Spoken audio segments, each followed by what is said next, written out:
We'll give it another minute. Yeah, Robert. Yeah, let's give it one more minute and then we'll go from Can you there. just briefly announce where the recording can be found? Yeah, so the recording can be found on our YouTube channel. So you can go to YouTube, you can look up Impact and Coffee, or just youtube.com/, Impact and Coffee.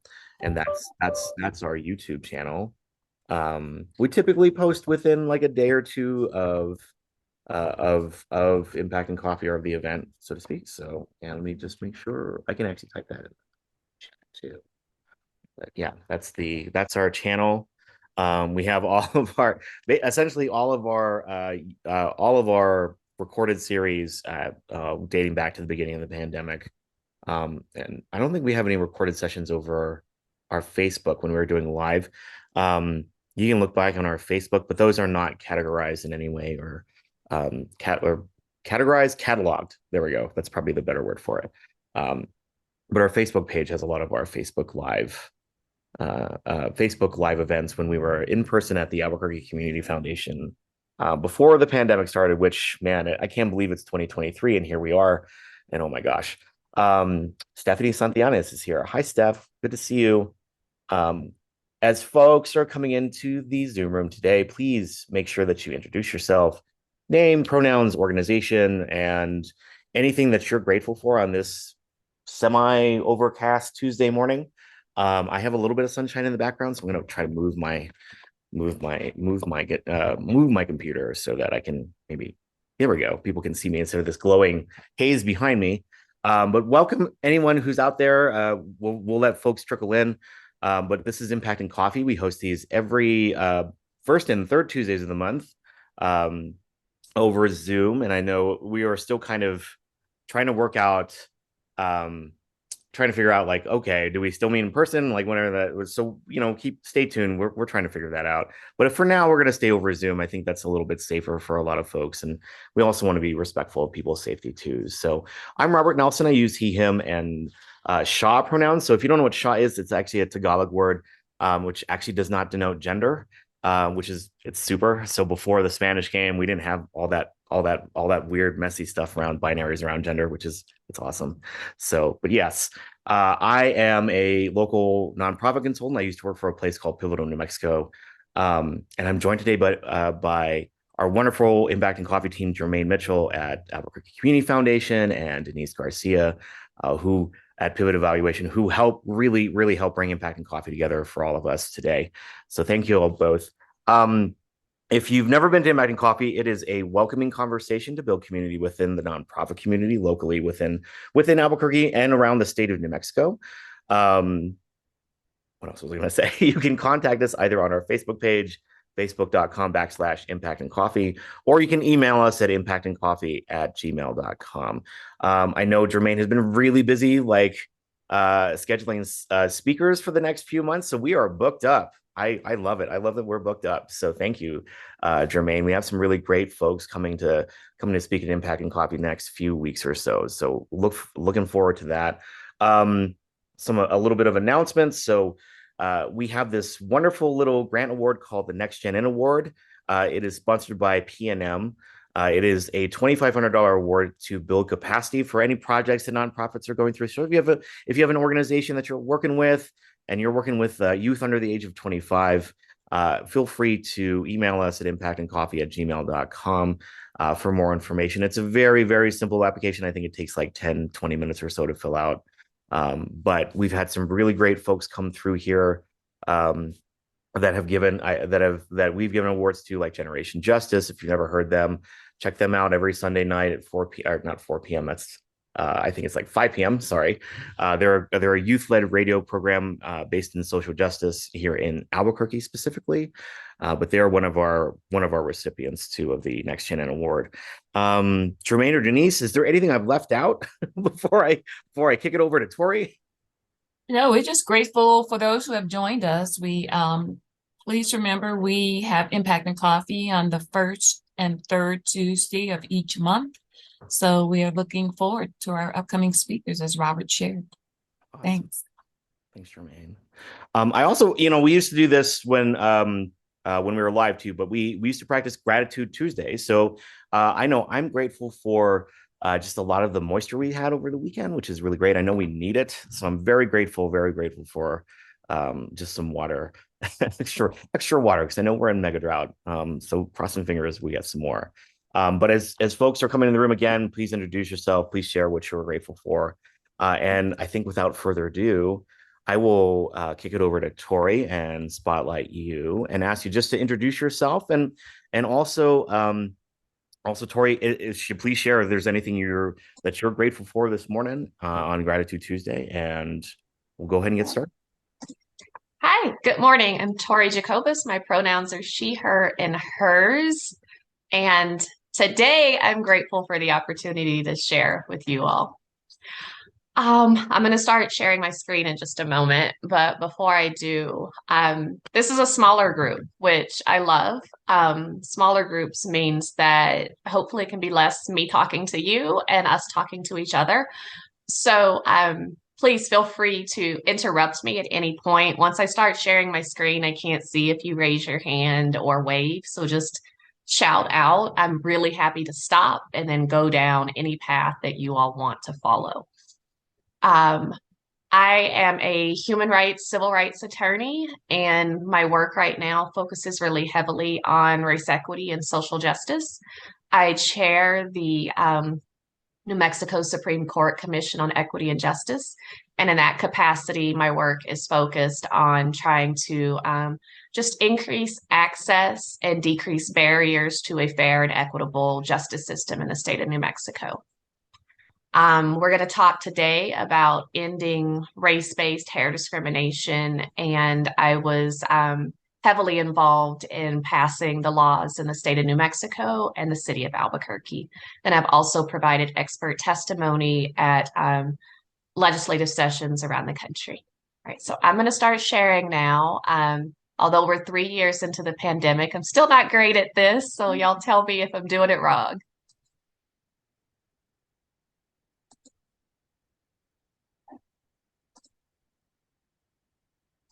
All right, you should see, it's not happening. Okay, there, you should see my first slide. And again, just we're focused on ending race-based hair discrimination today. I'm going to cover history of hair, why this matters, and some law and policy. And then so this slide here has people with various hairstyles. Up in the top left, you have Zendaya, who is an actor wearing faux locks. You have Bantu knots at the bottom.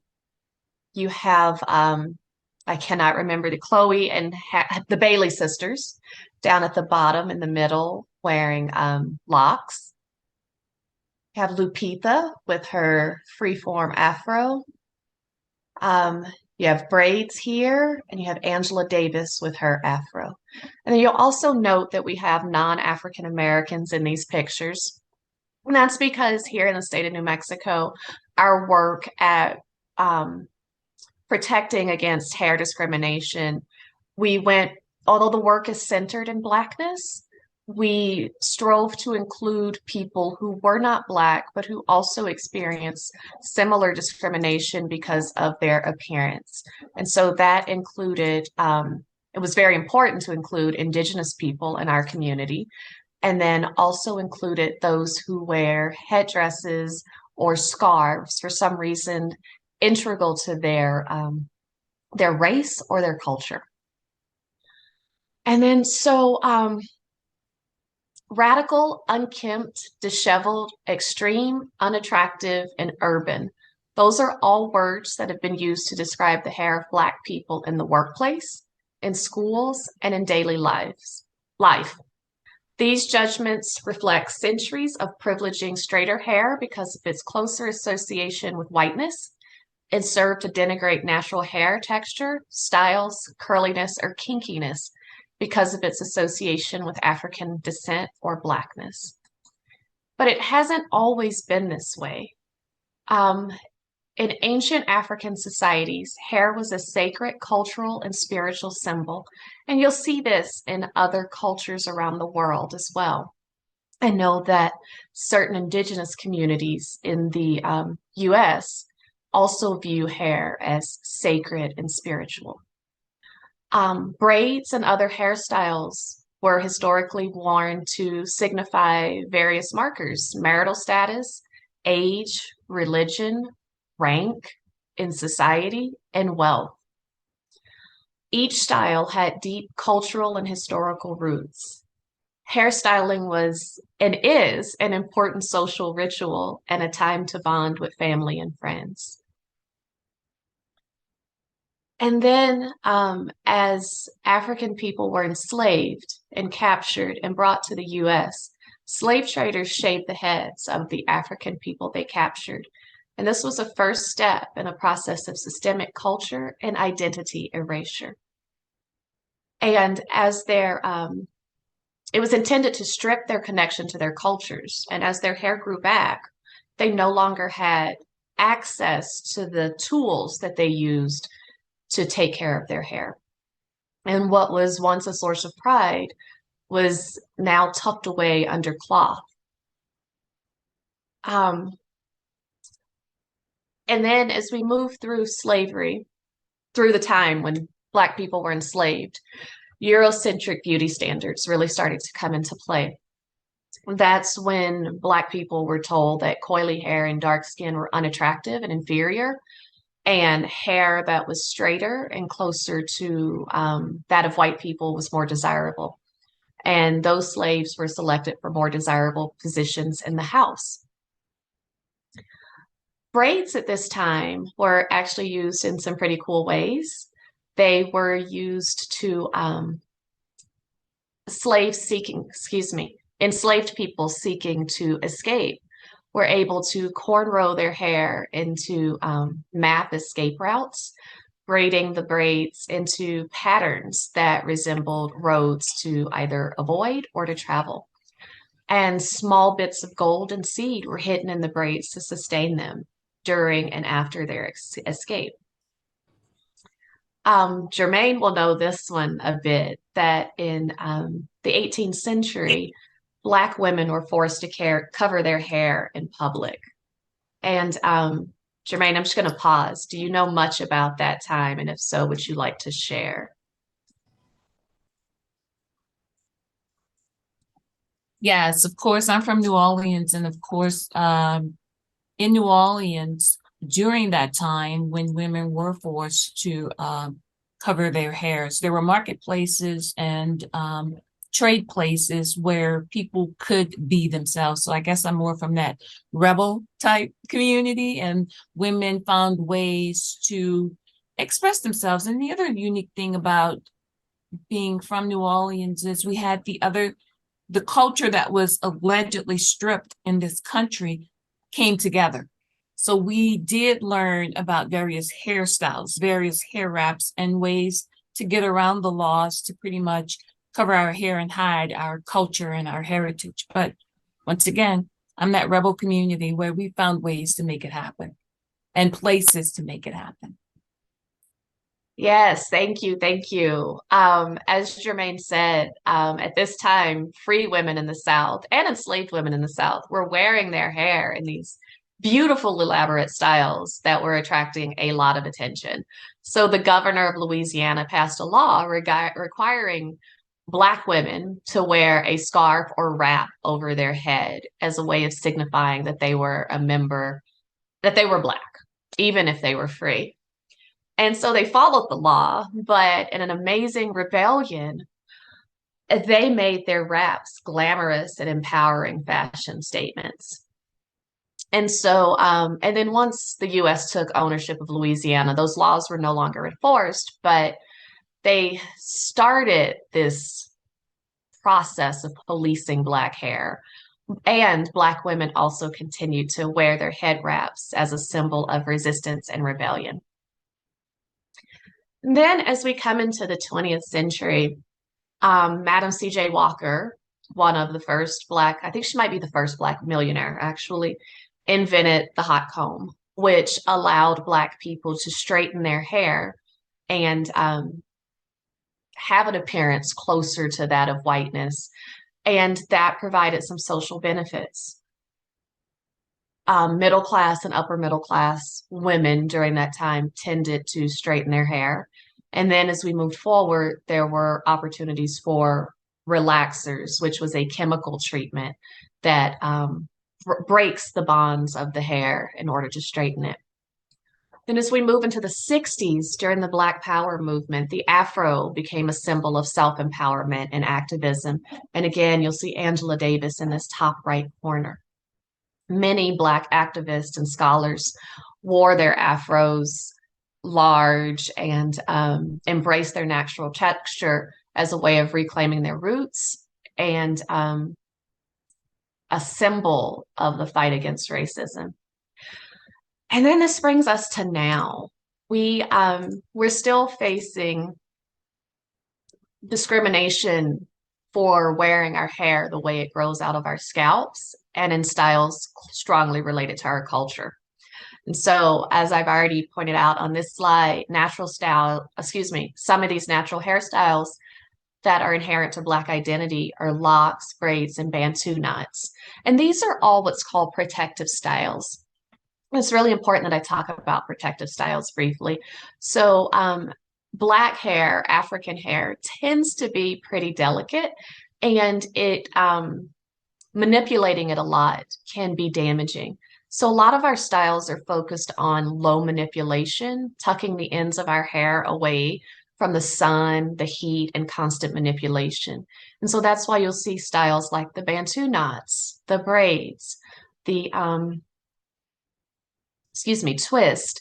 Even the afro is a low manipulation hairstyle. And again, this is important to prevent damage.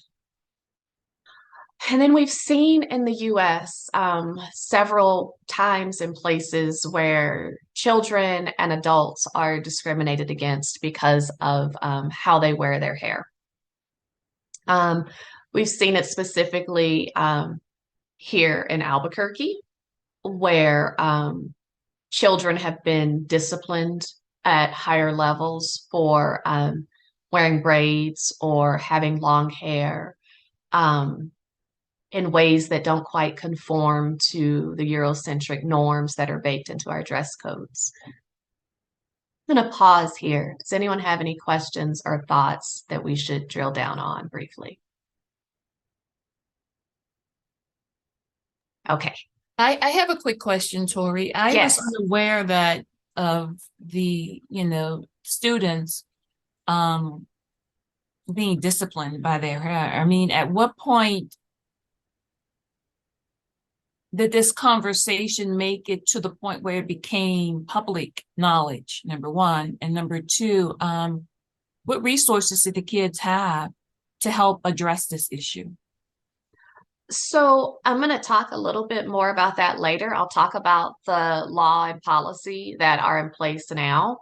But what's happened, and you have to redirect me if I don't fully answer that first question for you. But what's happened is just that these dress codes are in place that state that hair must be kept clean and neat.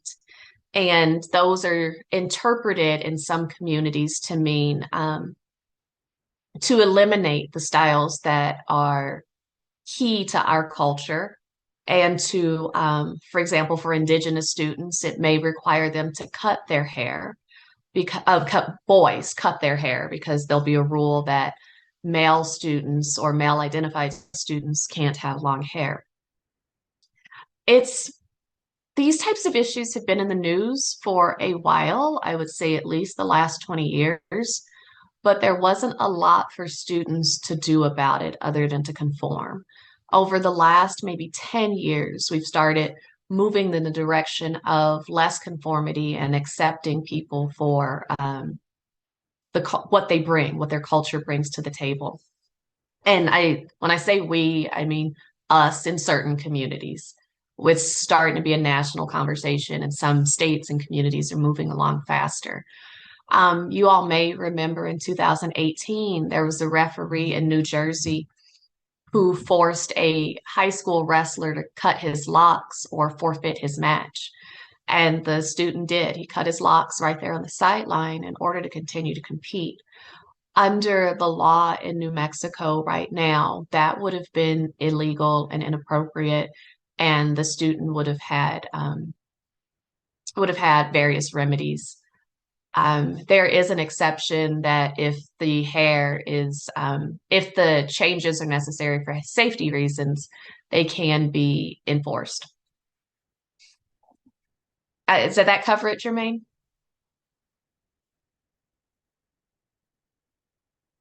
Yes, thank you, Tori. Okay, you're welcome. All right, so why does this even matter? And so there are so many different reasons, and the big ones that I'm going to cover quickly are work, school, permanent harm, time, financial, and health. So on the professional level, Black women with textured hair are less likely to get job interviews than Black women with straightened hair or white women with straight or curly hair. Black women are 80% more likely to change our natural hair to meet societal norms or expectations at work. We're also 1.5 times more likely to be sent home from work because of our hair, and we're consistently rated lower or less ready for job performance based on our hairstyles. And so, can you imagine? Can you imagine this pressure to change something that is integral to you in order to make money and in order to be successful in your professional life? And to be honest, this is what most of us have done for our entire professional careers. We've changed this part of ourselves in order to fit in and in order to reduce this negative connotation that comes along with the way our hair naturally grows out of our heads. And then school, so we're talking about our young people. 1 in 2 Black children have experienced hair discrimination as early as 5 years old. Black children are more likely to be disciplined in school for their hairstyles that do not conform to societal norms. So this includes braids, cornrows, being told that those aren't professional or acceptable in school. And these punishments include suspension or being sent home early, taking away activities that take them away from learning, which is why they're in school. There's permanent harm caused to our hair and scalps from the toxic chemicals that are necessary to straighten our hair, from damaging wigs and weaves, from high levels of heat to straighten, and permanent and temporary hair loss due to styling techniques. This also takes time. Black women are more likely to spend time on our hair than white women or women of other cultures. We are more likely to report having professional styling appointments more often than white women. And so just imagine that time that we could get back and use in other productive ways if we're not conforming to this implied straight hair mandate. Money. This one's shocking to me. Black women report spending 9 times more money on professional styling than white women.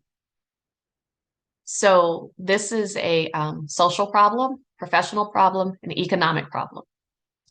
Money is also necessary to repair the damage that's been done through these harmful ways of styling.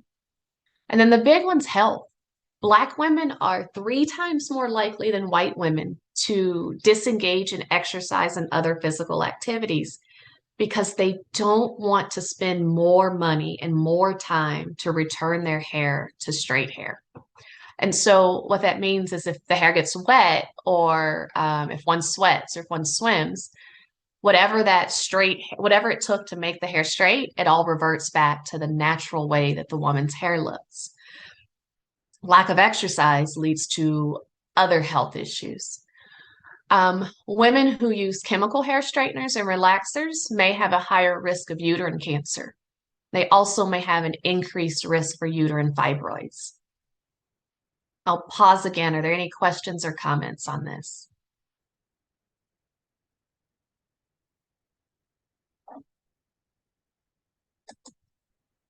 Okay, I know I only had 20 minutes. I'm talking slower than I expected. I apologize for that. So I'm going to try to speed up a little bit.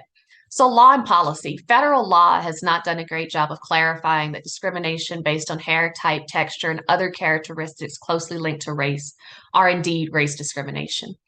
Federal law in some federal districts has stated that hair textures protected, but not the hairstyles. So, for example, an afro is protected, but once one braids it, it magically becomes a characteristic that's no longer protected under law. I and other attorneys have always presumed that hair type texture were included in the definition of race. But again, federal law has not done a great job of clarifying that.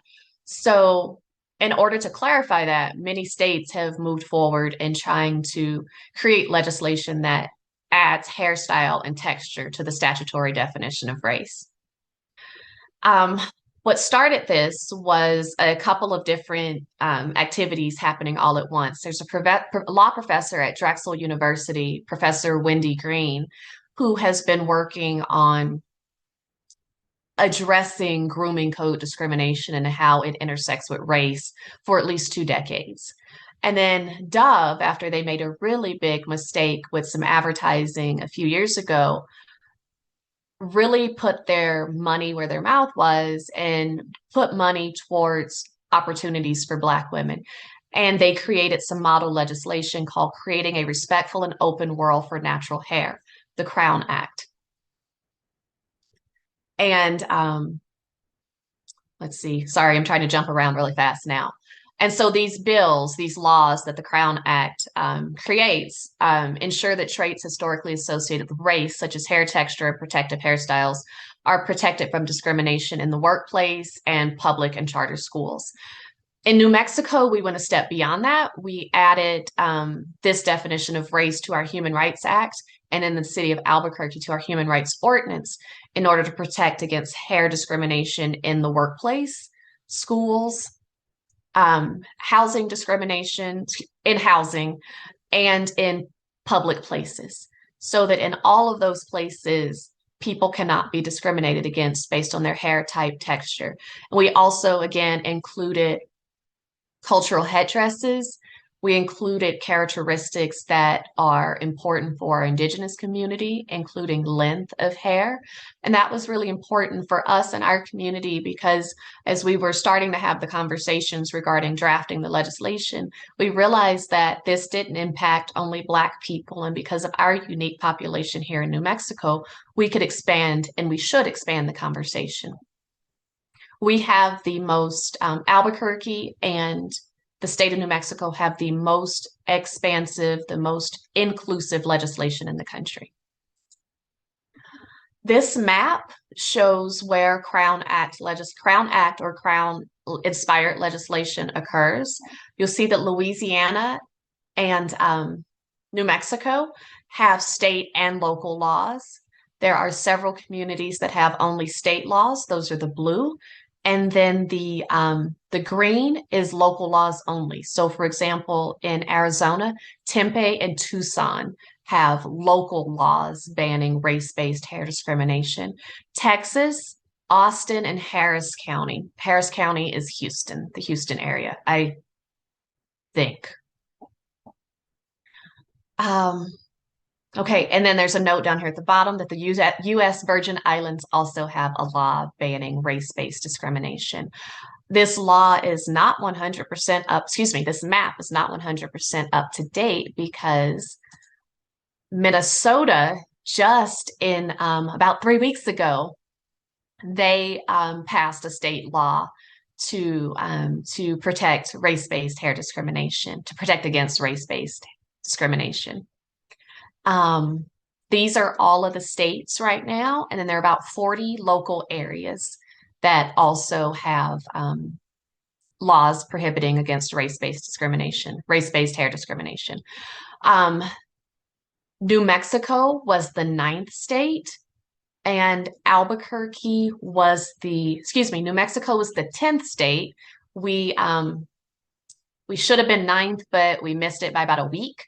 And then Albuquerque is the 8th city. And then these laws, the state laws protected by the New Mexico Department of Workforce Solutions, as they are the department that enforces the New Mexico Human Rights Act. In Albuquerque, the Albuquerque Office of Civil Rights offers protections against this type of discrimination. And that concludes my presentation. And now we can turn to questions or discussion. Oh, and thank you, Stephanie, Harris County's Houston. At the last minute, I started thinking, is it Dallas? So thank you. This is Jermaine. I have a quick question. So in the city of Albuquerque, has the actual complaints gone down since policy has been put in place? Do they no longer exist? Have you noticed any changes with cases, the caseload regarding hair discrimination? No, the reverse has been true. We've gotten more complaints because now that, and I say we, because I used to run the Office of Civil Rights. I don't anymore, but I still feel closely identified with it. The city's gotten more complaints, but that's because this is a new law. It's only 2 years old. It was passed in 2021, almost exactly 2 years ago. And so people are still learning that they have this right, that young people have the right to wear their hair in the way it grows out of their head or to style it in ways that will offer protection. So the complaints are still going up, but that's a good thing. That's an awareness thing. That's creating awareness that we have these rights. And then on the other side, we've got to continue to create awareness that businesses, schools, workplaces have a responsibility to follow this law. What about with athletes? And I see Stephanie Mack is on. I'm just wondering if athletes here in New Mexico are having concerns or facing these issues with longer hair or braids or whatever tools that they utilize on their hair to keep it in its natural, healthy state. I have not heard complaints yet in New Mexico about athletes. That does not mean there's not an issue. It's just that the complaints have not been brought to an official level. Stephanie, you want to chime in? Stephanie Mack, is she still on? Yes, I am. Thank you. Ms. Torri, is that okay if I answer a bit? From the Black Education Act Advisory Council standpoint, we have gotten calls. I don't have the exact number, but I know that we've collected calls not only from African American situations, but also Native American concerning hair in the schools. Speaking for just having one student, male, in high school here, limited to that school in APS, we have not had any issues, nor have I heard of any.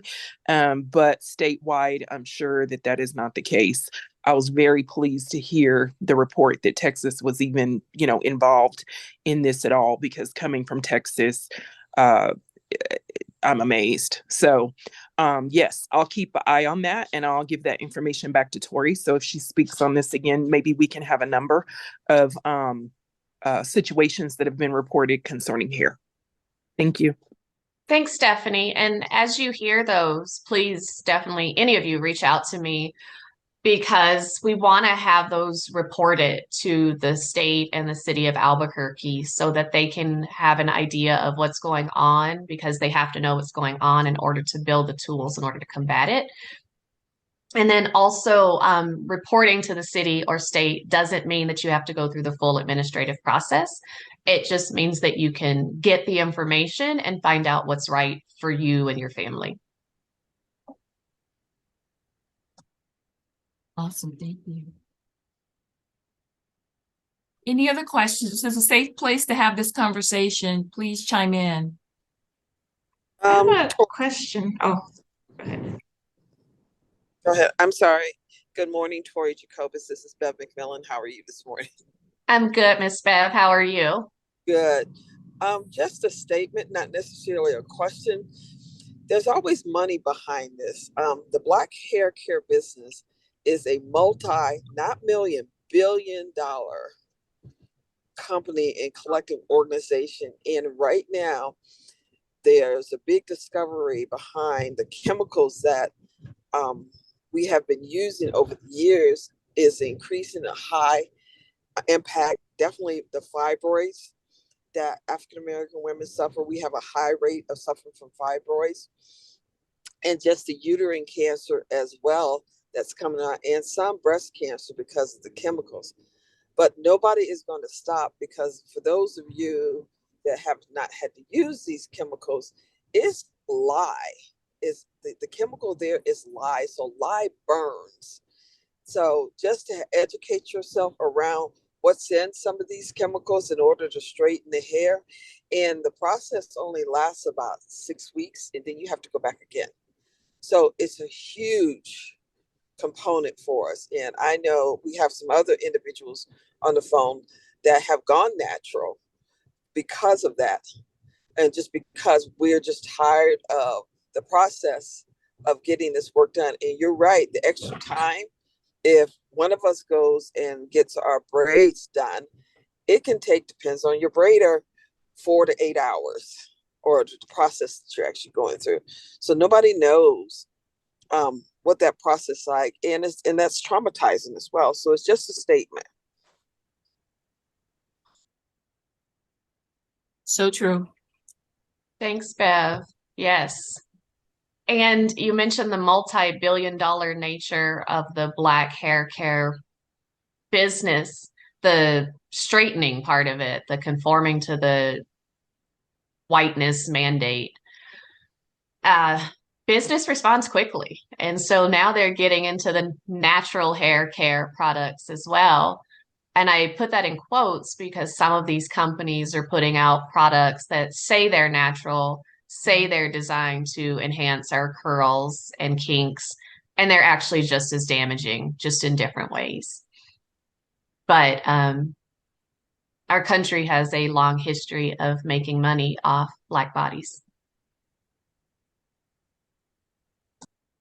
Someone else was going to make a statement or ask a question before Bev was speaking. You can go ahead and unmute now. Hi, this is Denise. That last statement actually kind of brought an idea of the answer to this question. One is, what kind of a pushback did you get when introducing legislation? And I'm kind of imagining that the hair product industry might have provided some pushback. Is there any other sectors? Thank you. Great question. So the process here in New Mexico was, I want to spend a couple minutes talking about it because I think it was so cool. A high school senior at Albuquerque High School, a Hispanic young man, Augustine Leon Saenz, introduced this legislation. He took it to one of, I don't remember right offhand right now, but to his senator, his state senator, and said, I see this as a problem for people at my school, young women at my school, young women, young women in my community, and I want to do something about it. And so there were a group of senators, including Senator Pope, who introduced it on the Senate side.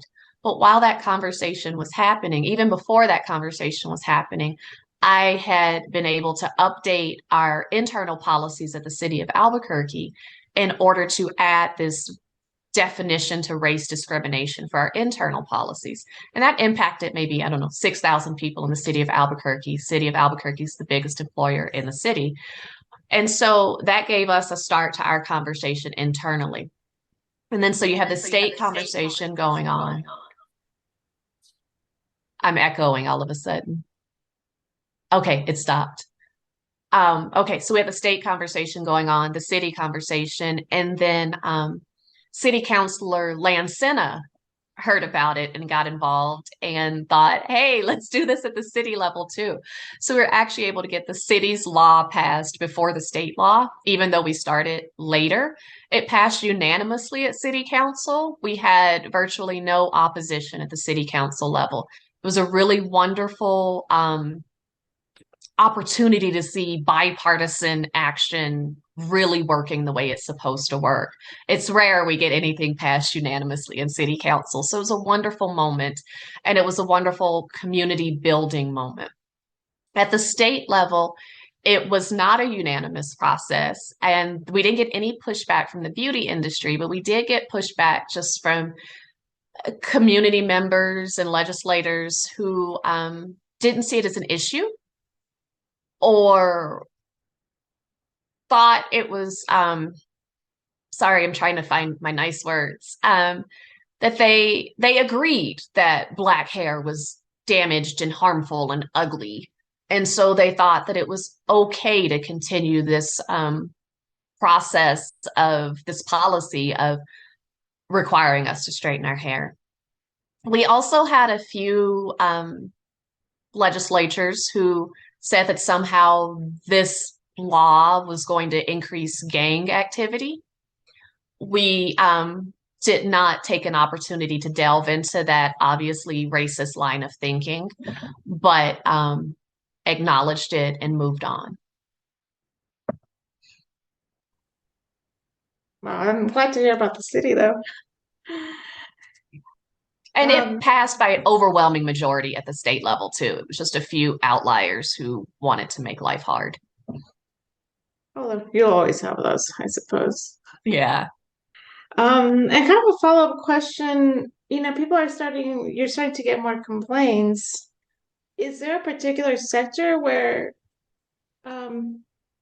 most of the complaints are happening, or where women are still more vulnerable? Or, I mean, really anyone for that matter?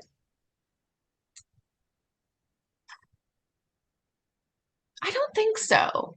I don't think there has not been a particular center to the reporting. Black people are all over the state of New Mexico and experience similar challenges in all of our communities. Okay. Thank you. You're welcome. You're welcome. I think our children have been especially vulnerable, though. And I'm really glad that this law in New Mexico centered children, students, young people in public and charter schools. Thank you. You're welcome.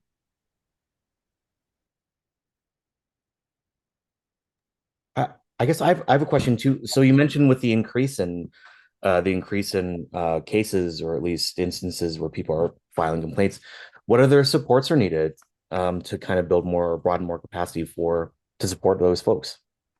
Thank you. Thank you. I think we're still in the awareness building place. And so I think that for all of the organizations that you work with, share this information from the top. So with all of your administrators and your staff, so that they have this information so that this type of discrimination isn't occurring internally within your organizations, but also so that everybody has the information so that they can share it out in the world with the community that you serve, with the people with whom you interact with, because you may speak with someone and you'll hear a set of facts that lets you know that this type of discrimination is happening.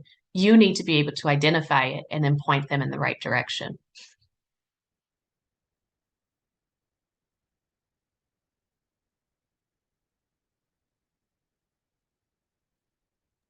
I'm just going to invite anyone else who has questions or comments. You're welcome to unmute yourself and just join in the conversation.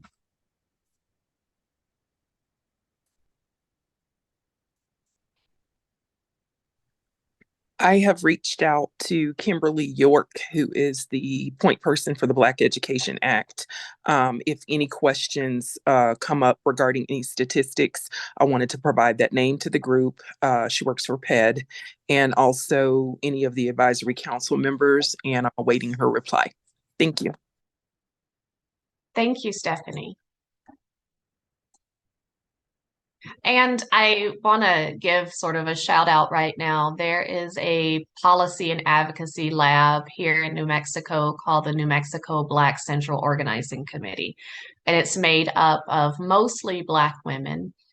And it was formed in order to help push through the Crown Act. We gathered in order to provide the expert testimony, the research, and the support for getting this passed at the state and local level. And it really could not have been done without that team of women. Miss Bev is one of those women, and it was really, truly a team effort. And built on the backs of some exceptional women.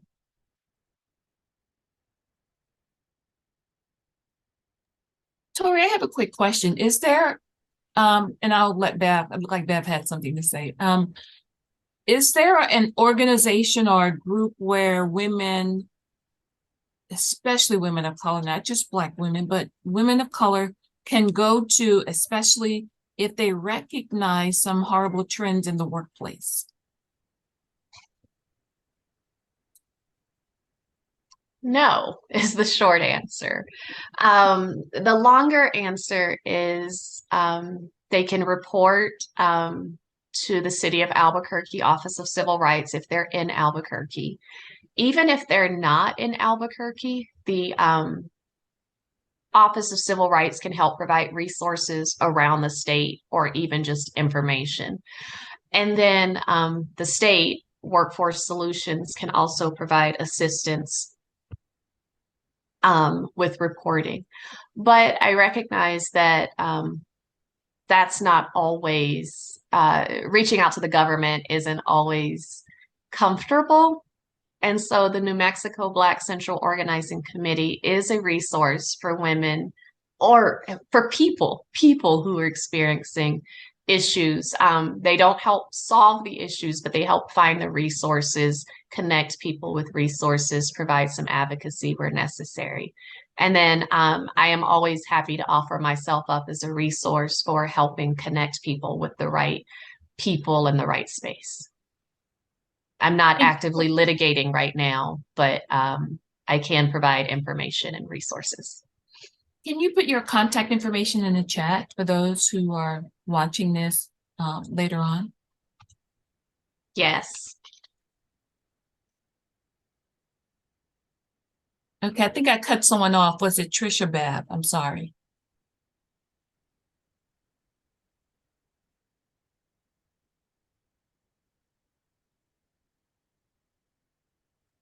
I will just ask Tori one question I had, and I think you answered a little bit of this, but you mentioned that you're not litigating right now. But is there anything, or any initiatives or projects you're following, or that you would encourage us, especially with the legislative session going on right now, to encourage us to kind of get involved with or participate in, or?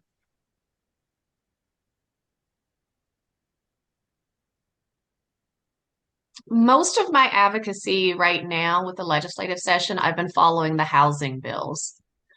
There are several bills related to housing. There's one, okay, so local governments are exempted, are prohibited from enacting rent control measures. And so there is a proposed bill up right now. I apologize, I don't have any of the numbers in front of me, but it is to remove that restriction so that local governments can take their own action regarding rent control.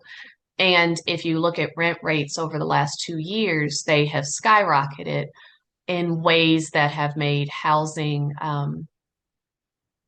less available to members of our community. And rent control is proven to help prevent homelessness. There's also a bill, this is our 3rd year trying to get it through. Believe it's House Bill 6. It is seeking to change the eviction timelines because right now, when someone files for eviction, they can have the tenant out of the house within about 2 weeks. It also does not require the landlord to take money from the tenant if they are able to pay the back rent. And so this new law will help provide some more tenant-friendly protections to hopefully reduce the numbers of evictions. And we're not trying to take rights away from landlords. We're just trying to offer more protections for tenants.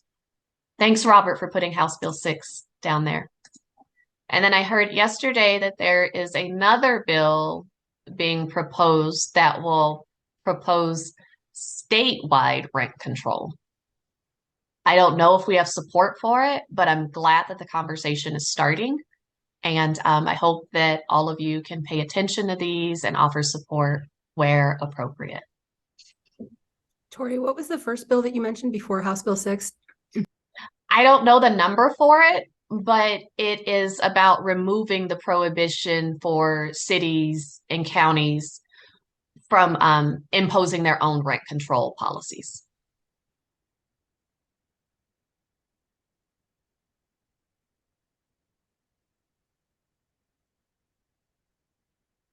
When Tori finishes, if we have 10 minutes still, Jermaine and Robert, I was so bummed I couldn't make the beginning of your conversation, Tori, so I apologize for being late.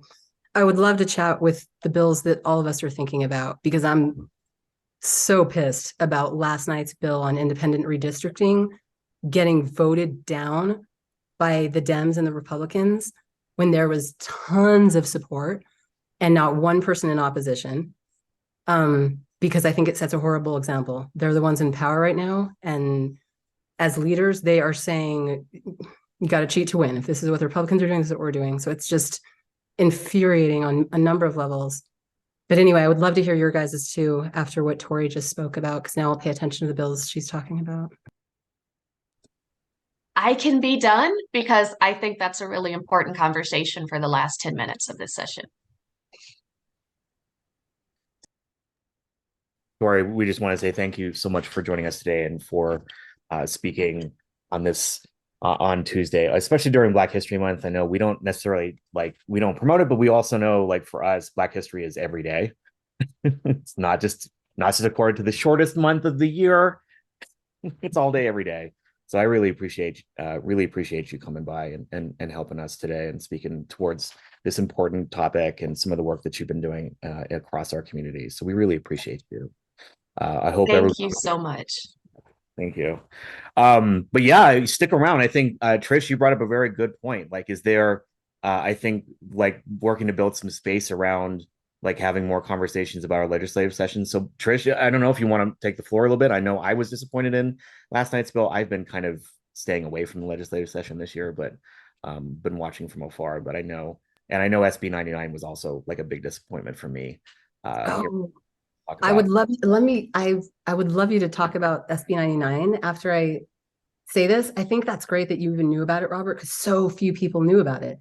What I put on a friend's post who posted on it on Facebook, because I've been wondering if I want to post about the Independent District Redistricting Commission. For those of you who don't know, as you know, gerrymandering happens everywhere all the time.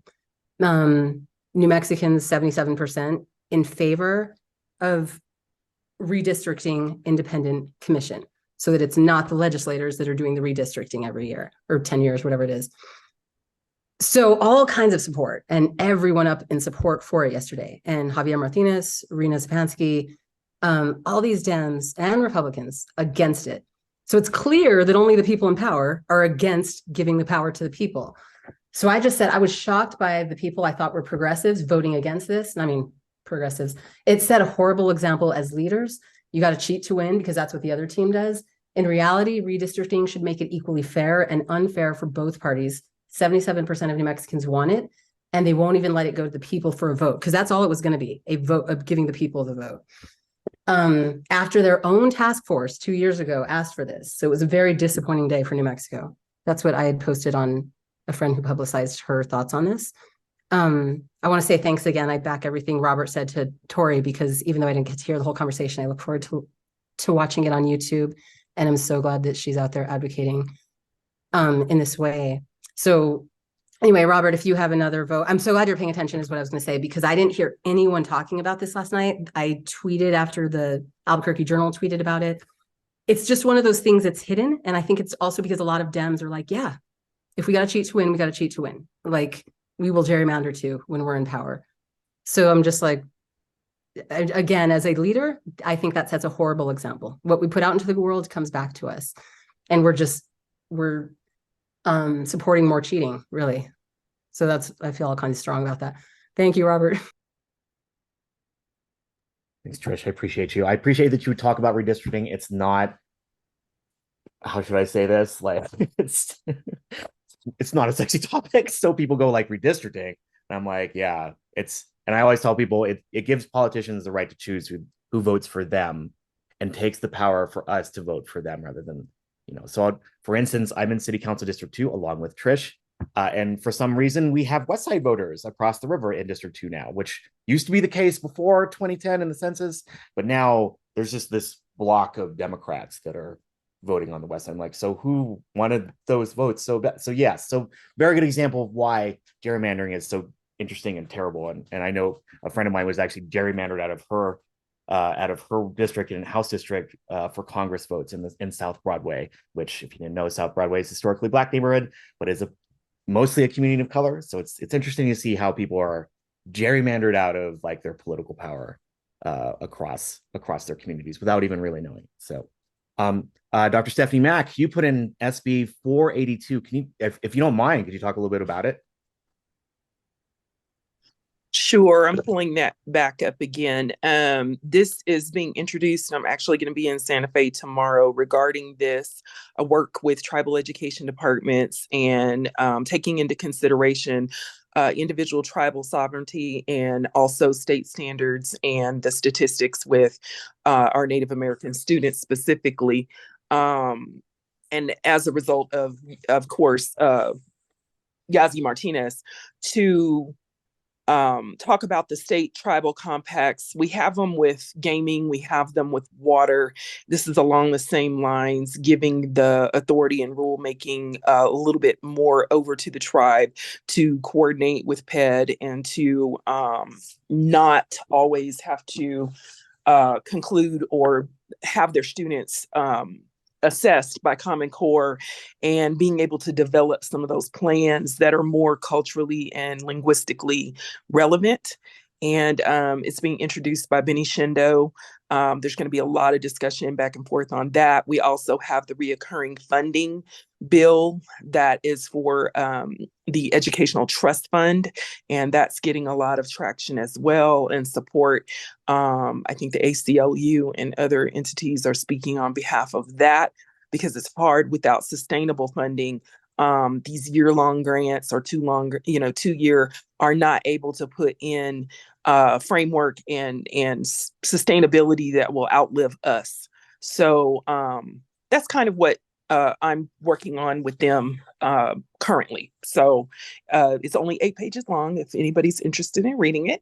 And if you want more information, tomorrow's probably the day that it'll be on. So thank you. Stephanie, can you put some contact information in the chat, please? Yes, ma'am, I will. Thanks. Thank you. I will say, by the way, if there's anyone on this call who's like, please feel free to call in. Like yesterday, I had my daughter with me. She was sick. I didn't know if I could speak in support of the redistricting bill, but I loved that New Mexico First sent out that it's happening now at 1:30. And then, of course, as you guys know, we like freaking sign in and it doesn't happen until 3:30. And then by the time it actually gets a vote, it's like 6:30, whatever. But even just showing up and saying I'm one of the people there in support, even if you don't have time to speak. Yesterday, I wanted to speak and they wouldn't let me speak. They cut it off. But I think it's just, my point is that it's helpful if any of you guys care about a bill to just try to blast it to us. Like almost like I'm putting my email here so that if I happen to see it, I'll join you just to support your bill, like if in numbers only. Thank you. Thanks, Trish. Appreciate that. Anyone else? Is there anything else that folks are, I know we have like 3 minutes left, but if there's anything else going on in community that people feel like they want to raise up, lift up, please feel free to unmute and join the chat.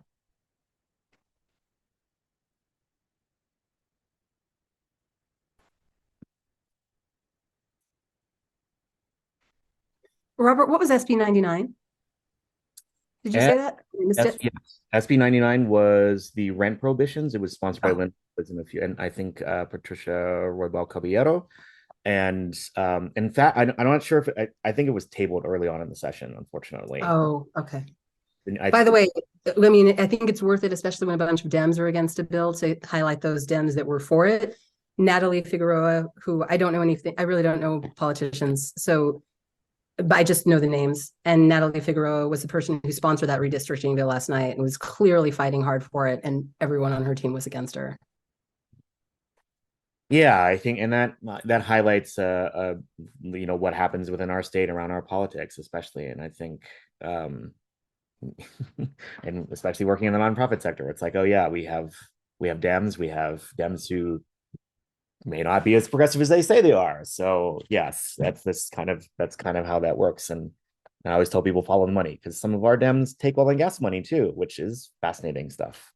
I do want to point out something that Linda Lopez actually has sponsored over and over again. This is called the Diversity Act.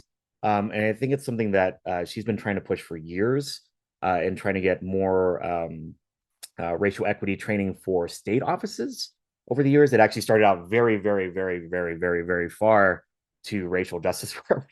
But over the years, it's seen so much opposition in terms of one just being dismissive of the bill and talking about racial equity and racial justice. But I know this is sponsored by her and Harold Pope especially. This would create a mandatory or obligatory like diversity, equity, inclusion officers at state offices across the state, and across state agencies. So this would be really helpful in bringing education to our bureaucracy, which is extraordinarily important. I know having to deal with like anti-Asian hate and dealing with like hate crimes calls to the state, like there were absolutely zero in 2021, 2020 and 2021. And I was like, wow, it's because you don't have like language access for folks to ask. And I think Torri Jacobus said this earlier. It's like, well, it's hard to call the government for that kind of stuff. So of course, people weren't calling. That's a longer story altogether, but I would say I know it's 10 o'clock and we have to wrap up and I just want to be respectful of people's time. But Trish, I know your hand's raised, go for it. I'm so sorry if you guys just can give me like 90 seconds. I'm just starting a digital inclusion committee with New Mexico Technology Council. If you all don't know who they are, basically the Technology Council is an association nonprofit, so they lobby and they're all about the tech industry in New Mexico. So I would say there's wonderful players. I'm sure there's pretty not wonderful players too on the big corporate side. But I gave a speech on digital inclusion last year at their conference. They asked me if I'd do this committee every month to get some of their tech leaders understanding about these issues. So I will be doing that the first Wednesday of every month. And if you guys ever want, you can join for free. It's on Zoom. I can give you the info. Just email me. And like the first one will be on our immigrant population, tech inclusion. This is on tech. The next one will be on the prison industrial complex and how screwed families and inmates get just trying to send an email or a picture. Next one will be on people with disabilities, et cetera, et cetera. So if anyone is interested, I'm going to put my email here one more time because we're just starting this and the first one is in 2 weeks, which is mainly my intro. So just feel free to email me if you're like, Trish, can you let me know when those happen each month? Even if you can't make it, just kind of, I think it's always good to know about what each other are doing. Thank you so much for the time. Absolutely. Thanks, Trish. That's really cool. Thanks for sharing that. All right. It is 10:02. I know we have to wrap up, but I just want to thank Torri Jacobus again for joining us this morning. And big thank you to Jermaine and Denise for all of your hard work in helping make Impact and Coffee what it is today. And just thank you all for joining us and just sharing some really great information about what's going on, not only just at the legislative session, but also what's going on in our community in terms of our civil rights. And we have to continue fighting for those still. Okay. Yeah, that's happening. So appreciate y'all. We'll be back in a couple weeks on the first Tuesday of March. I believe that's March 7th.